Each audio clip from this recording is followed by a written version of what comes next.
Most of us here have role models, people we look up to, and people we strive to be like. They can be parents, teachers, celebrities, sometimes even our friends. So I'd like to introduce you all to one of my role models. Meet my friend, Callie. She was a SciTech student, a loyal friend, smart, hardworking, motivated, honest, a pleasure to be around, and one of the best friends I ever could have asked for. Meet my friend Callie, under depression, severely bullied and harassed, had anxiety issues, adopted by elderly parents, out of work, and worked 4 jobs to keep her family going in addition to school. It's hard to believe they're one and the same. Many people are more than meets the eye. Many of us here sitting in this chapel have gone through a phase, including myself, or at least know someone who has gone through a severe kind of depression. But to truly understand what depression does to someone, you have to understand the loss behind it. July 7th, 2013 was the last time I'd ever think I'd speak to Callie. On that day, she left me and many other people behind with the words, "You know my name, not my story. It's been nice knowing you." And that night, she finally put an end to the tough life she'd been going through, on her own terms. We all thought she was dead.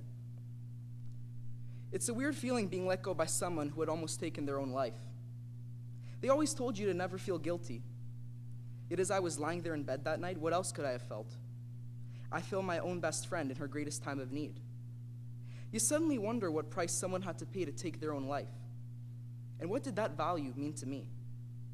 Was I feeling guilty because I let her down? Or because throughout this time I was putting a value on life? Life should be invaluable, yet why was I having these thoughts? It's ironic then that this was the year my English teacher, Mr. Lamb, brought forth to us the idea of carpe diem, to seize the day. I remember the first time I met Mr. Lamb pretty well. Really, anyone would. He was different to say the least, but I came to know him as one of the most inspirational figures I've ever met.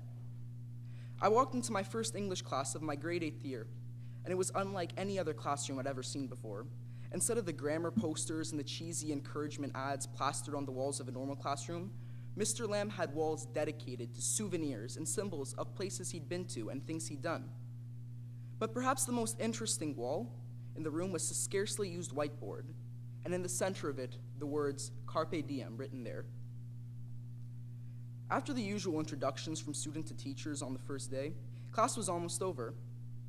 Before we left, however, he held us back and pointed to the strange words we'd never seen before and asked, "Who knows what this means?" Clearly, no one knew, so he went ahead and said, "It means to seize the day, and if you don't learn anything in this class this year, at least learn something, and if it's this one thing, make it this." He left us with that vague phrase and dismissed us from class. We had no idea what just happened. Coming back to English the next day, we got our first assignment of the year, to write a slam poem. If we're being 100% honest today, I stuck at writing slam poems at first. I had 5 poems in 5 days rejected by Mr. Lamb, and I really didn't know what was wrong. I tried writing about the deep topics like corruption and bullying, but of course, I couldn't make anything bearable. When I asked Mr. Lamb what was wrong, he said I was missing carpe diem from my poems. I was still lost. So there I was, sitting on my bed that night with the slam poem due tomorrow, having no idea what to do. I was ready to go in with something I knew would get me a terrible mark and throw in the towel when my little brother came into my room. He asked me what was wrong, and I said, "I can't write a poem, it's due tomorrow, and I have absolutely no idea what I'm doing." But of course, being the innocently senseless little boy he was, he said, "Why don't you just write a poem on why you can't write a poem?" I was ready to punch him in the face when I realized that my innocent, senseless little brother was a genius. I walked into the class the next day, nervous to see how Mr. Lamb would react to my brother's idea of a poem. I sat there watching the entire class go before me, talking about the important topics like discrimination and suicide. And then there came me. I got up in front of the class, nervous. I figured it's not too late to turn back. I can just throw in the towel. But I went there and I took a plunge. Most of you have already heard this poem, so I'll just say a few stanzas. I can't write a poem No matter how hard I try, and no matter what I write, I can't write a poem. But I can now write a poem because I have inspiration from my failures, and I can now focus on what I write and mean it, because I've been there and done that, because I've been there and back, and I know what to say. So I have to say thank you, Mr. Lamb, for rejecting my first poetry slam, because it gave me inspiration, so I can now write a poem. Might have been a few seconds, but it felt longer after I was finished. No one moved. And then the class suddenly broke out into applause, wondering what kind of crazy thinking got me to write something like that. Mr. Lamb, however, wasn't as happy. He dismissed the rest of the class and sternly told me to stay behind.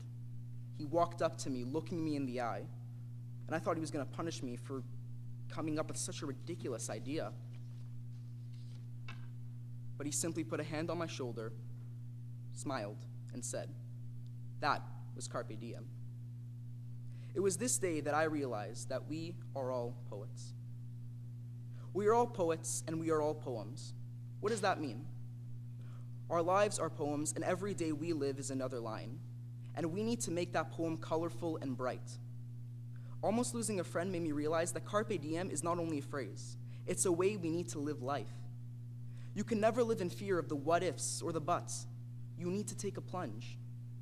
Ever since that experience, I've done things in my life I never thought I would have done at the time. Debating, taking a drama course, getting better at basketball. I wouldn't be up here giving this speech right now had it not been for Carpe Diem. And for all of you still wondering, yes, Carpe Diem means YOLO. Before I conclude today, you're all probably wondering what the real ending to Callie's story was. You've heard the almosts and nearlys early on in my speech. But when I first applied for this chapel speech, most of the people who had known her knew she was dead. However, right before Christmas, the inexplicable happened. She was somehow still alive. She got back into contact with me and told me that she almost went through with ending her life until her parents stepped in at the last second and stopped her. For months, she isolated herself from the world, but bit by bit, she rebuilt herself. She's now happy to say she's at full health again. I guess it proves miracles really can happen, and it's only fitting that when I asked her what got her back on her feet, she told me that one simple phrase helped her: Carpe Diem. Carpe Diem is the writer, and you are the blank slate, so let it write. Write lines of beautiful, colorful, unique poetry. Make it unique, and make every stanza a new story. Write about the jungles of school or the mountains of your friends, the desert of your challenges or the oceans of your thoughts. Write about anything and everything and whatever you want, because you never know when you're writing your last line. Please rise to sing hymn 531.